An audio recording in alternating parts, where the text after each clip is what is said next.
Reka tubashimire bakunzi b'ibihamya TV hamwe na isi ya Bibiliya. Uwiteka nabaha umugisha, Uwiteka abahe abakomeze kubongerera imbaraga, Uwiteka nukuri abanezeze. Uyu mwanya turi mu mwanya w'ubutumwa bwiza kuko niwe Imana yaduhamagariye, ariko mbere na mbere yuko dutambutse ubutumwa bwiza, reka mbanze nukuri mbwira abantu bari hirya no hino ku isi, nukuri mbashimire n'abakanze subscribe. Nawe utarayikanda ndagira ngo nkubwire ngo kandaho, kandi uwayikanze nawe ngusabye umugisha. Ku Bihamya TV no ku isi ya Bibiliya turabakeneye, dukeneye abantu turaba abantu mbese turiho ngo tunezezanye n'iki Imana yaturemeye. Bibiliya iravuga ngo turabo yaremye, ituremeye imirimo myiza muri Kristo Yesu kugira ngo tuyigendereho. Nukuri ushobora kufite intambara, ushobora kuri mu bitaro dukurikiye, ndagira ngo nkubwire ngo hejuru y'uburwayi urwaye, hejuru y'ibibazo ufite, ndagira ngo nkubwire ngo hejuru y'ibyo byose hari imbaraga z'Imana. Hari Imana ishoboye byose. Imbere ya kamera tuhafite umukozi w'Imana, umutumishi wa Mungu. Hari abantu babonye ndi kurondogora baravuga ati nukuri wirondogora, ahubwo twumve icyo Uwiteka mutumye. Atuzaniye ubutumwa, ndagira ngo mwakire abibwire. Si ubwa mbere abantu mubonye, ni umutumishi wa Mungu wagiye ubwiriza ahantu hatandukanye, ariko ndagira ngo muri aka kanya mwakire. Nukuri turakwakira umukozi w'Imana. Murakoze cyane, Imana ibahe. Umeze neza? Imana wambaye neza, amavuta y'Uwiteka kuriho. Asante. Kuri mikoro ya mbere rero mafite ni njyewe uyiriho, ariko nkaba ndi kumwe nande Komeza Usenge Marite. Kuri izo channel zose mugende mukande subscribe. Reka nkomezanye n'umukozi w'Imana. Umukozi w'Imana, reka ngushimire kuba witabiriye ubutumire bwacu. Umeze neza, amavuta y'Imana kuriho. Ndagira ngo wibwire abakunzi b'Ibihamya TV na n'isi ya Bibiliya, ubibwire ku buryo burambuye. Nitwa Vumiriya Jean Claude, ndi umugabo wubatse, ntuye Kagugu, mu murenge wa Kinyinya, mu karere ka Gasabo, mu mujyi wa Kigali. Niho tubarizwa iranira muri ADPR ya Gasabo. Imana iguhe umugisha. Ndabakiriye umugisha. Hari nkunda kubaza iki kibazo abakozi b'Imana benshi, hanze aha cyangwa babyita imihanda, ariko njye ntabwo nkunda iri jambo ryitwa imihanda kuko nta mukozi w'Imana uba ku mihanda. Twebwe tuvuga ubutumwa uko Imana yaduhamagaye. Yesu yaravuze ngo nimugende amahanga yose mubwirize. Yego, ntabwo yadutumye ngo nimugende ku mihanda. Hari ubwo yadutumye ku mihanda, yadutumye ku mpera y'isi, kugenda kugera ku mpera y'isi. Iyi mihanda ntabwo ari iyacu. Twebwe turi kubwiriza abantu. Nabo tuzajya dutambukaho turajya tubahindura. Turahamagara abantu bari ku mihanda baze basanga intama z'Imana, basanga abakozi b'Imana, babasengere bave ku mihanda, kuko ku mihanda tuzi ko haba amabandi cyangwa hakanyura imodoka n'ibiki n'ibiki, ariko nta mukozi w'Imana wo gutura ku mihanda. Iki kibazo nkunda kukibaza abantu benshi, niki hanze aha izina ry'Uwiteka ngo riri gutuka ngo kubera abakozi b'Imana. Niki wowe, ni gute twakuraho iki cyasha cyagiye ku izina ry'Uwiteka, abantu bagiye batukisha basebya, mbese niki wowe? Ikintu cya mbere navuga, ibintu Yesu yabwiye abigishwa, ntabwo yababwiye kuvuga gusa, yababwiye kwera imbuto. Yaravuze ngo mugende mwere imbuto, kandi imbuto zanyu zigumeho. Iki kintu rero, niba hari abatwumva b'abakristo bizera Kristo, icyo dusabwa ni ukwera imbuto. Nitwera imbuto, abantu bakabona ibyo dukora, bazahindukirira izina ry'Uwiteka. Icyo ni cyo kintu. Icya kabiri ni ukugira urukundo. Buriya urukundo rukubiyemo ibintu byinshi. Rero abo batukije izina ry'Imana ntabwo ari bo bwa mbere bibayeho, uhereye kera kose habagaho abahanuzi b'ukuri, hakabaho n'ab'ibinyoma, hakabaho abakorera Bayali, hakabaho n'abakorera Imana nyir'ijuru n'isi. Uko byagenda kose, za Dagoni n'ibindi bigirwamana. Uko byagenda kose rero, Imana ntizigera ibura icyubahiro cyayo, ntizigera ibura n'abantu bayubaha n'abayikorera. Ariko tugendeye ku mukozi w'Imana, niba ari ni Elisa na Eliya, yaravuze ngo hari ibihumbi, Imana yaramubwiye ngo hari ibihumbi 7. Eliya yabwiye Imana ngo ni njye usigaye jyenyine. Arabwira ati ntabwo uzi aho nandika abakozi. Ni iki wabwira abantu bari kubumva ko aribo basigaye ari abakozi b'Imana? Imana ifite abakozi barenga ibihumbi. nta nubwo ari n'ibihumbi 7 isi ituwe na miliyari zigera kuri 7 n'ibindi zirenga ni ukuvuga muri izo miliyari zirenga 7 harimo abantu bubaha Imana haba ari no mu bihugu by'Abarabu hari abitandiye ariko bafite Kristo mu mitima yabo none se kuki abantu batakizi ntandukanyiriza umukozi w'Imana n'umwana w'Imana kuko abantu benshi baravuga ngo twita abakozi b'Imana kandi buri umukozi ngo agera igihe akirukana buriya biterwa na rangaje cyangwa n'uburyo sanse babitwayemo buriya umukozi n'umwana biba bitandukanye gusa mu mvugo mu nyandiko cyangwa nk'abanyarwanda uko babishyize muri Bibiliya ariko icyo nakumva nanjye mbyumva iyo ubyaye umwana urumva agakura agukura ku murimo arakumva no gukora niyo mpamvu rero natwe Imana iyaduhaye kuba abana bacu turakura tumaze gukura turi gukora kuko ntabwo Imana ari kujya gukora duhari kandi turabakozi kandi turi abana bakuzi Imana yacishiye mu bikomeye niko mbyumva umwana mu rugo arangwa n'imirimo ababyeyi bakamukunda ndagira ngo nkwakire nawe kukubaza ibibazo byinshi utugezeho ubutumwa Imana yaguhaye Imana ibaha umugisha nagira ngo dusome ijambo ry'Imana dusanga muri Yesaya 43 ijambo Imana yashyize ku mutima wanjye kugira ngo nisangize abakunzi bacu bari mu mpande zitandukanye ndetse n'abakunzi b'Imana turasoma ijambo ry'Imana dusanga muri Yesaya 43 umurongo wa mbere aravuga ngo ariko noneho Uwiteka wakuremye wowe Yakobo akakubura kandi akakumva wowe Isirayeli aravuga ati witinya kuko nagucunguye naguhamagaye mu izina ryawe wanjye nunyura mu mazi nzaba ndi kumwe nawe nuca mu migezi ntizagutembana nunyura mu muriro ntuzashya kandi n'ibirimi byawo ntibizagufata amen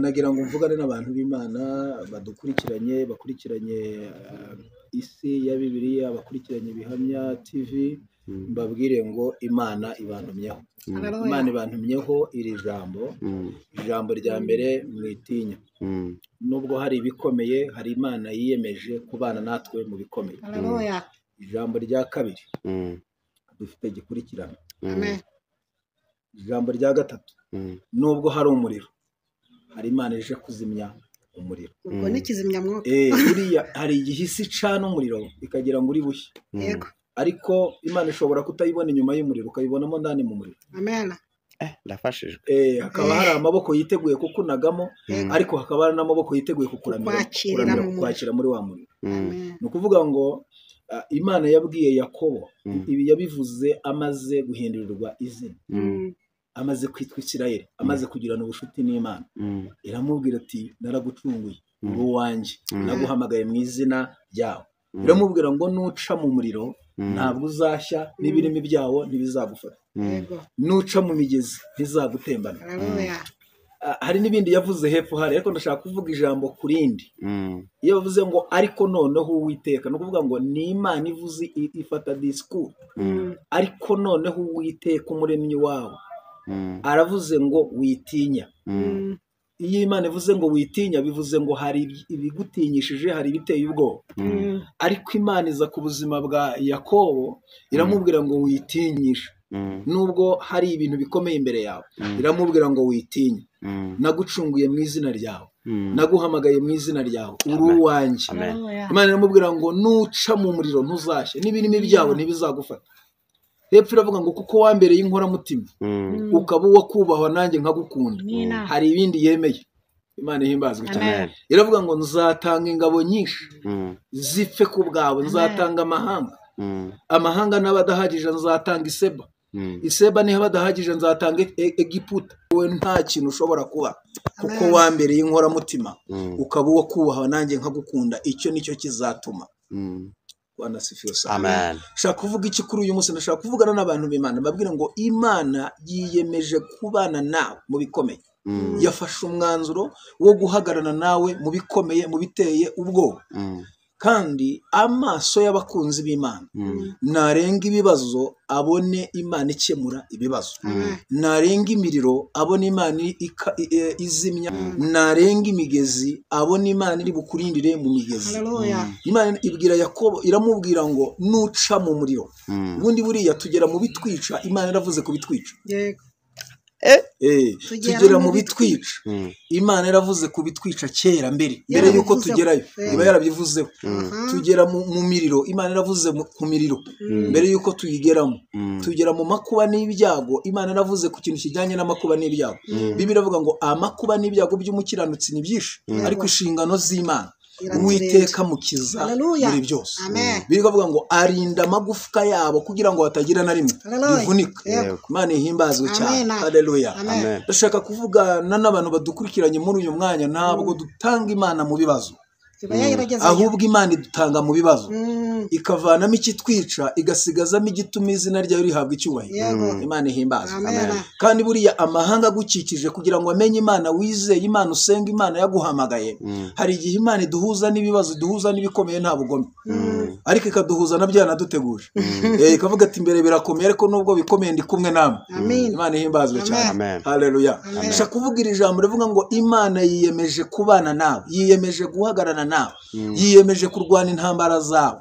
Bundi intambara ziri imbere yawe si wowe uzigiye kuzirwana, ahubwo hari Imana igiye kuzirwana. Haleluya. Imana igiye kuzimya ibimeze nk'umuriro, ibimeze nk'itanura. Isi yo yenyegeje, isi hari ibintu yateguye imbere y'ubuzima bwawe, ariko hari umwanzuro w'Imana ku buzima bwawe. Imana yanzuye iki muri uyu mwanya? Yanzuye kubana nawe, yanzuye guhagarana nawe, yanzuye kukurwanirira, yanzuye kukwiyereka. Imana ihimbazwe. Imbere y'abapagani, imbere y'imbaraga zikuzengurutse, imbere y'imbaraga zikugose, imbere y'ibiteye ubwoba, ugiye kubona Imana. Ugiye kubona Imana mu bikomeye, kandi mu bikomeye ugiye kubona Imana ikomeye. Mu bikurusha amaboko ugiye kubona Imana ibirusha amaboko. Imana ihimbazwe. Umwanditsi wa Zaburi yaravuze ngo Uwiteka uri hejuru abirusha imbaraga. Haleluya. Amajwi y'amazi menshi, umuraba ukomeye w'inyanja, Uwiteka uri hejuru abirusha imbaraga. Ndashaka gutangariza abantu badukurikiranye muri uyu mwanya, Uwiteka uri hejuru nyir'ijuru n'isi arusha imbaraga abagambanyi, arusha imbaraga abagome, arusha imbaraga abarozi, arusha imbaraga abadayimoni, arusha imbaraga Satani. Uwiteka uri hejuru abirusha imbaraga. Wanasifiwe. Imana iravuga ngo nunyura mu mazi nzaba ndi kumwe nawe, nugera mu muriro ntabwo uzashya, ibirimi byawe ntibizagufata. Imana ihimbaza. Iyo usomye igitabo cya Daniyeli 3 usanga Nebukadinezari n'abanyababuloni barabitestinze, barabigerageza ngo bacana umuriro, kandi basaba abari abasore kuramya ikigirwamana. Ariko abasore bavuga ngo nta yindi Mana tuzubararira, tuzaramya Imana ya Isirayeli, tuzaramya Imana nyir'ijuru n'isi. Ngo banga kubarara, bagerageza no kubabwira ati nimutubarara murashye. Ariko abasore rero gataho kugira ngo dutakaze Imana turemera dushye. Ariko byandikwe mu bitabo ko hari abasore bahiye bapresence Imana. Imana ihimbaza. Hari uburyo Imana yemera kugutanga mu maboko y'ababisha, mu maboko y'abanzi bawe, kugira ngo yipresente mu mahanga atari yabimenye. Kuko kunyagwa ntabwo bivuze ngo Imana inzwe, ntabwo igitsindwa. Shaka kuvugana n'abantu badukurikiranye, ntabwo Imana igitsindwa, ntigineshwa, Imana ntigiruha, ntihindurwa n'ibihe. Imana ihimbaza. Imana yemera ko ngo babanyaga babajyana i Babuloni, ariko ngo basore bagambirira mu mitima yabo kutiyandurisha ibyo kurya, kutiyandurisha ibyo kurya by'ibwami by'i Babuloni. Daniyeli igice cya 1 ku murongo w'8 bagambirira batyo. Imana nayo ihita igambirira ibyiza. Iyo ugambiriye ibyiza, Imana igambirira ibyiza. Iyo ugambiriye gupresenta Imana, ntabwo Imana izigera na rimwe ita umuntu w'intungane, niko birivuga. Nizigera ita umuntu w'intungane. Bagambiriye gupresenta Imana, ko Imana igambirira nayo kububahisha muri kiriya gihugu. Cyambere ngo bagize furesheri, banyweye amazi y'ibishyimbo amaminwa iminsi 10, basa neza kurusha bari inyama. Izo ni imbaraga z'Imana. Icya kabiri, bagira ubwenge mu ishuri ku rwego rwo hejuru, baruta abanyababuloni ngo baba ku by'inshuri 10. Bibiliya iravuga ngo aba basore bagambira gupresenta Imana ku rwego rwo hejuru. Hirya aho abanyeshyari, nukora ibyiza uzabona abantu mudahuje ibyo ukora, uzabona abantu bakurwanya, uzabona abantu bakugambanira, uzabona abantu bakugirira ishari. Biravuze ngo aba basore bagambirira ibyiza byo kubahisha Imana, byo gupresenta Imana. Bibiliya yerekana iki? Bibiliya iravuze ngo hirya aho bategura akagamba bashyira ikigirwamana mu kibaya cyitwa Aduru. Nagira ngo mbabwire ngo iyo ugambiriye gukora ibyiza, Imana nayo hari ibyo igambirira ku buzima bwawe. Abasore bagambiriye kubahisha Imana, kuyubaha, kuyigaragaza, Imana nayo ifata umwanzuro wo kubana nabo mu bikomeye. Aho urugambirire kubaha Imana no kuyubahisha, ntabwo Imana izigera igutererana, ntabwo Imana izigera iguta mu maboko y'abagome. Imana ihimbazwe cyane. Imana yiteguye guhagarana nawe mu meze nk'umuriro, yiteguye guhagarana nawe mu bimeze nk'inzuzi, yiteguye guhagarana nawe mu bimeze nk'ibibazo. Ntabwo Imana izigera igutererana. Cyabikoze abantu ushobora kuzababura. Abantu bo hari igihe bakubwira wakebuka ugeze mu bikomeye ugasanga uhagaze wenyine. Iyo wubatse ubusabane n'Imana, warubashye Imana, warubahishije Imana, uhagararana n'Imana muri bya bibazo. Nicyo cyabaye kuri aba basore. Aba basore bahagararanye n'Imana mu itanura mu gihe abandi bababuze, babonye Imana mu muriro. Na Nebukadinezari yabonye Imana, yaba basore ngo arebye mu itanura abonamo uwakane udasa n'abantu. Imana ihimbazwe. Hari uwakane ufite inshingano zo kubana natwe mu bibazo, hari uwakane ufite inshingano zo kubana natwe mu bitwica, hari uwakane ufite inshingano zo kubana natwe mu burwayi, hari uwakane ufite inshingano zo kumuryango z'inshuti. Niho uzabona uwakane ari kumwe nawe muri bya bibazo. Nebukadinezari yaravuze ngo mbonye udasa n'abantu, arasa n'umwana w'Imana. Hari ikintu Imana ikora ku buzima bw'abakunzi b'Imana, ku buryo n'abapagani berekwa bakagira ihishuri, bakamenya Imana wabanye nayo, bakamenya Imana wubashye, bakamenya Imana wubahishije. Nebukadinezari ngo abonamo uwakane udasa n'abantu. Imana ihimbazwe cyane. Reka mbibutse ko abadukurikiranye, Imana ishobora kutakuvana mu bibazo ariko ikakundira muri byo. Icya kabiri, ikaguha imbaraga zigutuza mu bibazo nk'uri mu bisubizo. Benshi bavuze Imana neza muri Bibiliya, ntabwo ari uko bari bageze ahantu hatambika, bari mu bibazo, bari mu bigeragezo, ariko bavuga Imana neza mu bibazo. Yobu yavuze Imana neza mu bibazo kubera iki Imana yamuhaye imbaraga zibimutuzamo.